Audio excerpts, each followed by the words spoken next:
पुरानी पेंशन की बहाली के मुद्दे को लेकर के विपक्षी गठबंधन इंडिया अब प्रधानमंत्री नरेंद्र मोदी के खिलाफ इसको एक हथियार के तौर पर इस्तेमाल करने की रणनीति पर काम करना शुरू कर दिया है। आपको बता दें कि विपक्षी गठबंधन इंडिया के सूत्रों के हवाले से मिली जानकारी के अनुसार इंडिया गठबंधन पुरानी पेंशन की बहाली के मुद्दे को सिर्फ सरकारी कर्मचारियों तक सीमित रख करके इस मामले को रोकना नहीं चाहता है, बल्कि इंडिया गठबंधन की ओर से इस बात के संकेत मिले हैं कि अब पुरानी पेंशन की बहाली के मुद्दे को हर दल पुरजोर तरीके से उठाएगा, चाहे वो संसद हो फिर चाहे चुनावी रैली हो, हर जगह पर उठा करके केंद्र की मोदी सरकार को घेरने की कोशिश की जाएगी। अब केंद्र की मोदी सरकार को घेरने की कोशिश तो पहले भी की गई थी और इस बार की कोशिश में क्या अंतर होगा वो हम आपको विस्तार से बता देते हैं। आपको बता दें कि अभी तक विपक्षी गठबंधन इंडिया पुरानी पेंशन की बहाली के मुद्दे को लेकर के उतना ज्यादा संजीदा नहीं था, लेकिन हालिया वक्त में जिस तरीके से सेना के जवानों की तरफ से ऑपरेशन सिंदूर किया गया और सीमा में जिस तरीके से बॉर्डर सिक्योरिटी फोर्स ने अपना काम किया, इसी के साथ सीआरपीएफ के जवानों ने ऑपरेशन नक्सली के खिलाफ जिस तरीके से काम किया, उसके बाद से देश भर में सैनिकों को लेकर के एक अलग तरह का माहौल देखने को मिल रहा है।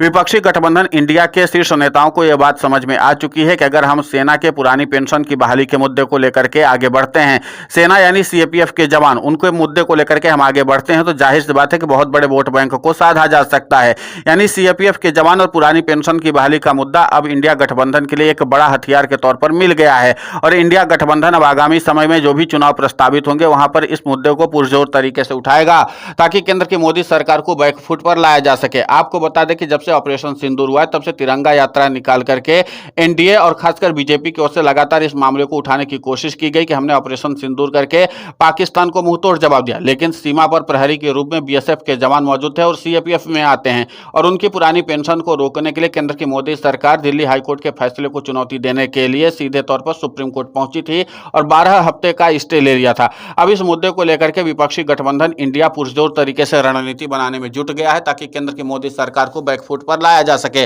और केंद्र की मोदी सरकार को बैकफुट पर लाने के लिए सिर्फ पुरानी पेंशन की बहाली के मुद्दे पर आंदोलित सरकारी कर्मचारी ही काम नहीं करेंगे, बल्कि सीएपीएफ के जवानों के प्रतिनिधि भी काम करेंगे और वो सीधे केंद्र की मोदी सरकार की पोल खोलेंगे। और जाहिर सी बात है, जिस तरीके से केंद्र की मोदी सरकार की रणनीति थी पुरानी पेंशन की बहाली के मुद्दे पर, सीएपीएफ के जवानों की पुरानी पेंशन पर, अब उसको अगर विपक्ष की ओर से प्रचारित किया जाएगा तो जाहिर सी बात है कि इसका नुकसान बीजेपी और एनडीए को दोनों को होगा और इसी के नाते से विपक्षी गठबंधन इंडिया जो है पुरानी पेंशन की बहाली के मुद्दे को हवा देगा। यहां पर इंडिया गठबंधन के पास एक बैकअप यह है कि उन्होंने पहले भी पुरानी पेंशन की बहाली के मुद्दे को उठाया था। अब संसद से लेकर के सड़क तक पुरानी पेंशन की बहाली के मुद्दे पर संग्राम जारी है और ऐसे में विपक्षी गठबंधन इंडिया को लगता है कि अगर पुरानी पेंशन की बहाली के मुद्दे को समय रहते हवा दे दी जाती है तो आगामी समय के जो राज्यों के विधानसभा चुनाव प्रस्तावित है वहां पर व्यापक तौर पर जीत हासिल की जा सकती है। तो फिर वो चाहे बिहार विधानसभा चुनाव हो या फिर अन्य राज्यों का विधानसभा चुनाव प्रस्तावित हो, वहां पर अगर सीएपीएफ के जवानों के साथ साथ पुरानी पेंशन की बहाली के मुद्दे को एक बार फिर से हवा दी जाएगी तो जाहिर सी बात है कि विपक्षी गठबंधन इंडिया का अपना एक बना बनाया वोट बैंक तैयार हो जाएगा जो सुरक्षित भी होगा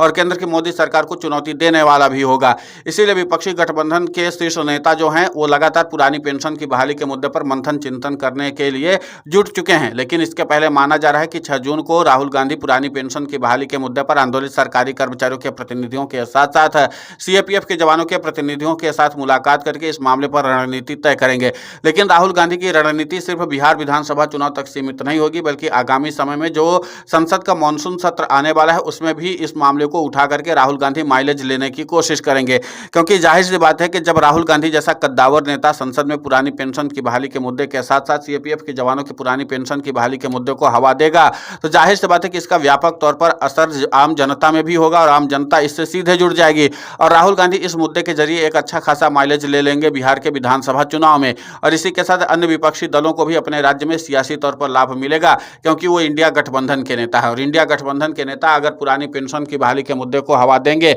तो सीएपीएफ के जवानों के साथ साथ अन्य वर्गों के सरकारी कर्मचारी पुरानी पेंशन की बहाली के मुद्दे पर एकजुट हो जाएंगे। आपको बता दें कि इसके पहले भी पुरानी पेंशन की बहाली के मुद्दे पर आंदोलित सरकारी कर्मचारियों के प्रतिनिधियों ने भी साफ तौर पर यह कहा था कि हमारी पुरानी पेंशन की बहाली करने में आप 1-2 महीना, 4 महीना, 6 महीना लेट कर दीजिए, लेकिन सीएपीएफ के जवानों की पुरानी पेंशन की बहाली तुरंत करनी चाहिए। और जिस तरीके से सीमा पर सेना के जवानों ने और खासकर बीएसएफ के जवानों ने अपना काम करके दिखाया है, जिस तरीके से आतंकी देश पाकिस्तान को मुंहतोड़ जवाब दिया, उसके बाद तो इनको पारितोषिक के तौर पर पुरानी पेंशन की बहाली कर देनी चाहिए। आप बाकी अन्य सरकारी कर्मचारियों की पुरानी पेंशन को रोक सकते हैं, लेकिन सेना के जवानों खासकर बीएसएफ यानी सीएपीएफ के जवानों की पुरानी पेंशन को कैसे रोक सकते हैं? यह सवाल भी पुरानी पेंशन की बहाली के मुद्दे पर आंदोलित सरकारी कर्मचारियों के प्रतिनिधियों ने उठाया था। अब इस मामले को लेकर के इंडिया गठबंधन काफी भी ज्यादा एक्टिव नजर आ रहा है और इस एक्टिव होने के नाते से केंद्र की मोदी सरकार की चुनौती और भी ज्यादा बढ़ने वाली है। और ऐसे में देखना दिलचस्प होगा कि केंद्र की मोदी सरकार के साथ साथ एनडीए के घटक दल के नेता इस मामले का समाधान क्या निकालते हैं।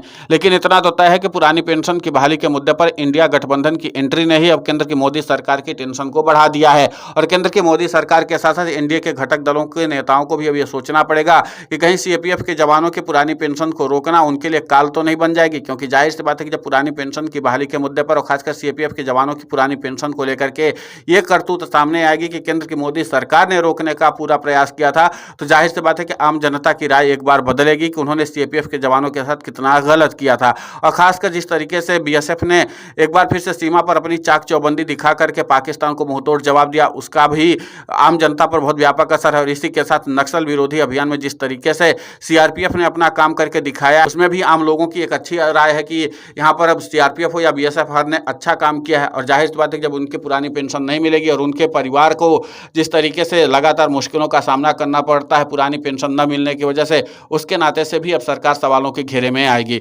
फिलहाल इस पूरे घटनाक्रम को लेकर के आपकी प्रतिक्रिया बहुत महत्वपूर्ण होती है, आप हमें कमेंट करके जरूर बताएं। साथ ही पुरानी पेंशन की बहाली के मुद्दे पर हम लगातार आंदोलित होकर के खबरें चला रहे हैं। आप हमारे समर्थन के लिए चैनल को सब्सक्राइब करें, खबर को ज़्यादा से ज़्यादा शेयर करें ताकि पुरानी पेंशन की बहाली का मुद्दा और बुलंद हो।